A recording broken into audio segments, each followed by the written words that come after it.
How we doing, guys? That's right, gather round, front and center, people. Good beer here, good beer here. Welcome to the rounds. My name, of course, is Glenn, and we are bringing you the freshest and tastiest in all that brews. For today's episode, I thought we'd go ahead and swing up to Frosty, Michigan, where there is an absolutely phenomenal brewery that goes by the name of Founders. These guys produce phenomenal quality, and I thought that we should take a look at Red's Rye. I've said it before and I will say it again, if properly done as an adjunct, I think rye is nearly an indispensable flavor. It's used not only in beer but in a variety of other drinks, and the spice note and the flavor profile you get from it is just phenomenal. So this is Red's Rye. This is a rye pale ale, but it's very much a hefty rye pale ale.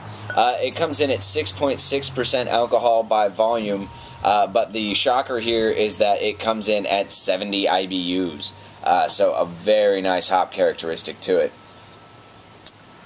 I love everything about this beer, from the way it poured to the way it's settling. It looks phenomenal. Absolutely gorgeous ruby garnet hue to it.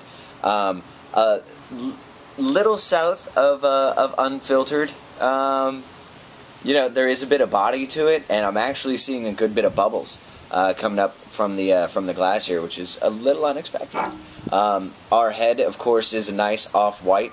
It's got a little tinge of that orange or red to it as well, and again, that's a direct result of the rye that they use in the mash. And Red's Rye, as far as a six-pack goes, I'm trying to think of where the price point is at. And if I remember right, you can get it for between $9 and $10. Now, given the ABV, does it seem a little steep?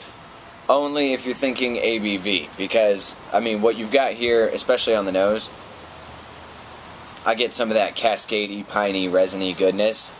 And remarkably, the rye, I think, actually presents probably a bit more in the palate than here on the nose, but very inviting with those Cascade hops.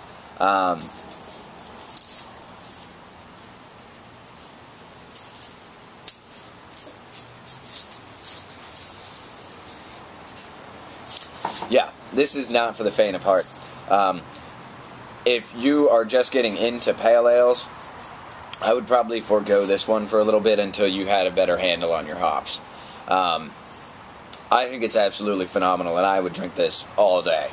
But to a newbie, if you were trying to break in a friend or a colleague, you may want to take it a little easier on them. Now, however, if they really like rye, this is a fantastic way to go. I get a hop spike immediately at the beginning, and in through the middle, you get this nice combination of the malt and the rye together.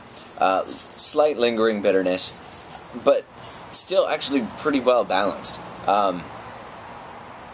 What's aggressive about it, in my opinion, is that kind of resiny characteristic, and if you can get to 70 IBUs by going other ways about it with your hops, but this one I think is just phenomenally done. Definitely one of my favorite rye beers out there, and definitely worth you guys looking into. Founders, thank you so much. You guys, I think you do a fantastic job of finding that great middle ground in terms of price point, labeling your beer, producing superior product. You know, my one request would be, could we have KBS year-round? It's like me asking Santa, I know, but KBS year-round. Anybody who's had KBS knows why I'm saying that. So, until next time, guys, Founders, thank you very, very much. You guys do fantastic work, and we will see you next time on the rounds, guys. Have a good one.